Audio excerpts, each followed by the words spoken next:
여러분, 출애굽기에서 홍해를 건넜고 레위기에서 피 묻은 제사를 통해 거룩하신 하나님께 나아가는 법을 배웠습니다. 자, 이제 남은 것은 단 하나입니다. 젖과 꿀이 흐르는 약속의 땅, 가나안을 향해 힘차게 행진하는 것뿐입니다. 하지만 우리의 예상과는 달리 시내산에서 가나안 땅까지 걸어서 고작 열흘 남짓이면 갈 수 있었던 그 거리는 무려 40년이라는 기나긴 방황의 시간으로 변해버리고 맙니다. 도대체 광야에서 무슨 일이 있었던 것일까요? 오늘 우리가 함께 살펴볼 구약 성경의 네 번째 책, 민수기는 바로 이 실패와 반역, 그리고 끝없는 광야의 방황을 생생하게 기록한 광야 일기입니다. 영어 제목 Numbers는 백성의 숫자를 세었다는 뜻을 담고 있지만 히브리어 원어 성경의 제목은 베미드바르, 즉 광야에서입니다. 오늘날 인생이라는 광야를 걷고 있는 우리 모두에게 가장 뼈아프고도 치열한 거울이 되어줄 책, 민수기의 뜨거운 모래 폭풍 속으로 함께 걸어 들어가 보겠습니다. 위대한 행진의 시작, 진영의 중심은 누구인가? 시내산에 머문 지 1년, 드디어 하나님은 모세에게 명령하십니다. 싸움에 나갈 만한 20세 이상의 남자들의 숫자를 세어라. 첫 번째 인구조사 결과 군대의 숫자는 약 60만 명, 여성과 아이들까지 합치면 200만 명이 넘는 거대한 민족이었습니다. 노예들의 오합지졸 무리가 비로소 하나님의 거룩한 군대로 재편되는 순간입니다. 여기서 아주 중요한 원칙이 하나 세워집니다. 이스라엘의 진영을 배치할 때 그 한가운데에 무엇을 두었을까요? 바로 성막이었습니다. 성막을 중심으로 동서남북 12지파가 진을 쳤고 이동할 때도 언약궤가 가장 먼저 앞장섰습니다. 이것은 명확한 시청각 교육입니다. 너희 삶의 중심에, 너희 행진의 가장 앞자리에 나 여호와를 두어라. 은나팔 2개가 울려 퍼지고 성막 위를 덮고 있던 구름 기둥이 떠오르자 드디어 이스라엘의 역사적인 광야 행진이 시작됩니다. 백성들의 가슴은 가나안에 대한 소망으로 벅차올랐을 것입니다. 이 탐욕의 무덤, 쏟아지는 원망과 불평. 하지만 그 벅찬 감격은 채 사흘을 가지 못했습니다. 민수기 11장, 출발한 지 단 3일 만에 백성들은 원망하기 시작합니다. 그들의 입에서 터져나온 불만은 너무나 세속적이고 원초적이었습니다. 누가 우리에게 고기를 주어 먹게 하랴. 우리가 애굽에 있을 때에는 값없이 생선과 오이와 수박과 마늘들을 먹은 것이 생각나거늘 이 만나 외에는 보이는 것이 아무것도 없도다. 자유를 주신 하나님보다 노예 시절에 먹던 고기 국물을 그리워하는 끔찍한 영적 퇴보였습니다. 하나님은 메출라기를 진영의 1m 높이로 쌓일 만큼 엄청나게 쏟아부어 주십니다. 하지만 탐욕의 눈이 멀어 고기를 이 사이에 씹고 있을 때 여호와의 진노가 임하여 큰 재앙이 내립니다. 성경은 그곳의 이름을 기브로타따아와 탐욕의 무덤이라 부릅니다. 육신의 정욕을 십자가에 못 박지 않으면 광야는 곧 무덤이 된다는 무서운 경고였습니다. 원망은 백성들만의 것이 아니었습니다. 지도자인 미리암과 아론마저 모세의 권위에 도전하다 문둥병에 걸리는 등 이스라엘의 행진은 내부의 분열과 불평으로 서서히 금이 가기 시작합니다. 가데스 바네아의 비극, 믿음의 눈, 두려움의 눈, 그리고 마침내 운명의 장소, 가나안 땅의 접경 지역인 가데스 바네아에 도착합니다. 모세는 12명의 정탐꾼을 파송합니다. 40일 후 돌아온 그들의 보고는 이스라엘의 운명을 영원히 갈라놓았습니다. 10명의 정탐꾼이 말합니다. 그 땅은 과연 젖과 꿀이 흐르지만 그곳 사람들은 거인입니다. 그들의 성벽은 하늘에 닿을 만큼 높습니다.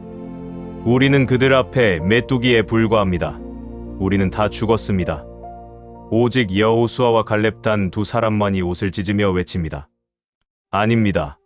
여호와께서 우리와 함께 하십니다. 그들은 우리의 먹이입니다. 두려워하지 마십시오. 하지만 백성들은 10명의 절망적인 소리에 동조하여 밤새도록 통곡하며 새로운 리더를 세워 이집트로 돌아가자고 폭동을 일으킵니다. 여러분, 이것은 단순한 두려움이 아니었습니다.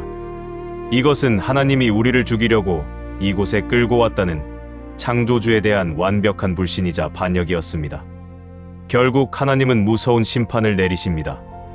너희 말이 내 귀에 들린 대로 내가 너희에게 행하리니 20세 이상으로 계수된 자, 곧 나를 원망한 자들은 결코 그 땅에 들어가지 못하리라. 정탐한 40일을 하루를 1년으로 환산하여 이스라엘은 무려 40년 동안 광야를 떠돌게 됩니다. 출애굽 1세대 전체가 광야에서 죽음을 맞이하는 비극의 시작이었습니다. 노뱀과 모세의 실패, 거룩함을 훼손하다. 40년의 기나긴 방황 속에서 가장 가슴 아픈 장면은 바로 위대한 영도자 모세의 실패입니다. 물이 없어 또다시 폭동을 일으키려는 백성들 앞에서 모세는 마침내 분노를 터뜨립니다. 하나님은 반석에게 명령하여 물을 내라 하셨지만 모세는 백성들에게 우리가 너희를 위하여 이 반석에서 물을 내랴 소리치며 지팡이로 반석을 2번이나 내리칩니다. 물은 쏟아졌지만 이 사건으로 모세는 가나안 땅에 들어가는 것이 금지됩니다. 왜 이렇게 가혹하냐고요? 모세가 백성들 앞에서 하나님의 거룩함을 나타내지 않고 마치 자신이 기적을 베푸는 것처럼 하나님의 영광을 가로챘기 때문입니다. 지도자의 자리는 그토록 엄중하고 두려운 자리였습니다. 방황이 끝나갈 무렵 백성들은 또 불평하다가 치명적인 독을 가진 불뱀들의 공격을 받습니다. 사람들이 죽어갈 때 하나님은 살기를 열어주십니다. 그것은 약초도 해독제도 아니었습니다. 바로 노뱀을 만들어 장대 위에 높이 매달고 그것을 쳐다보는 자는 살리라 는 것이었습니다. 독이 퍼져가는 고통 속에서 내 지식과 경험을 내려놓은 그저 하나님의 말씀을 믿고 노뱀을 쳐다본 사람은 생명을 얻었습니다. 이 노뱀 사건은 수백 년 후 인류의 역사를 뒤바꿀 거대한 십자가 사건의 완벽한 예표였습니다. 예수님은 요한복음 3장 14절에서 직접 말씀하셨습니다. 모세가 광야에서 뱀을 든 것 같이 인자도 들려야 하리니. 발람의 축복과 새로운 세대, 하나님의 절대 주권. 민수기의 후반부는 놀라운 반전의 드라마를 보여줍니다. 이스라엘이 요단강 동편 모압 평지에 진을 쳤을 때 모압 왕 발락은 두려움에 떨며 이방 선지자 발람을 돈으로 매수해 이스라엘을 저주하게 합니다. 산 위에서 발람이 입을 열어 저주를 퍼부으려 할 때마다 하나님은 그의 입을 강권적으로 막으시고 오히려 4번에 걸친 엄청난 축복을 쏟아내게 하십니다. 야곱이여 내 장막들이, 이스라엘이여 내 거처들이 어찌 그리 아름다운고. 한 별이 야곱에게서 나오며 한 규, 즉 통치자의 지팡이가 이스라엘에게서 일어나리라. 이것이 민수기가 보여주는 하나님의 은혜입니다. 산 아래 이스라엘 백성들은 자신들을 향한 저주의 주술이 진행되는 줄도 몰랐습니다. 그들은 여전히 무지하고 연약했지만 하나님은 산 위에서 보이지 않는 손으로 모든 저주를 막아내시고 당신의 백성을 완벽하게 보호하고 계셨던 것입니다. 그리고 마침내 민수기 26장 2번째 인구조사가 실시됩니다. 불순종했던 출애굽 1세대는 광야에서 모두 죽고 이제 광야에서 태어난 새로운 세대, 2번째 계수된 자들의 숫자가 나옵니다. 신기하게도 첫 번째 조사 때와 거의 비슷한 약 60만 명이었습니다. 인간은 실패하고 반역하여 40년을 돌아가야 했지만 하나님의 약속은 단 한치의 오차도 없이 성취되었습니다. 이 60만 명의 새로운 세대는 부모들의 실패를 거울 삼아 마침내 요단강을 건너 약속의 땅을 정복할 준비를 마친 것입니다. 광야, 훈련과 은혜의 학교.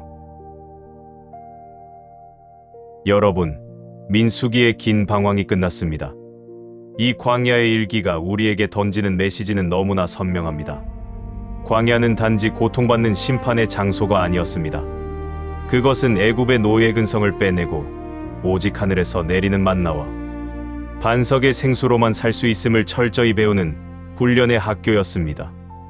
오늘 여러분이 걷고 있는 인생의 길이 끝없는 사막처럼 막막하게 느껴지십니까?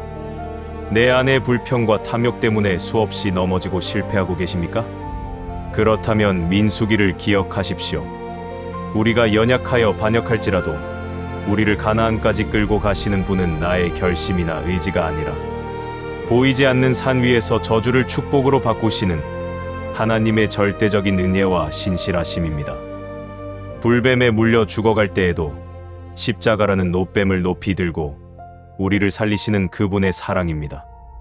오늘 하루 여러분의 삶의 진영 한가운데 예수 그리스도를 모시고 그분의 구름 기둥이 이끄시는 대로 한 걸음씩 걸어가는 승리의 행진이 되시기를 축복합니다. 말씀의 깊은 은혜를 누리셨다면 좋아요와 구독, 알림 설정 부탁드립니다. 저는 다음 성경 이야기로 다시 찾아오겠습니다. 감사합니다.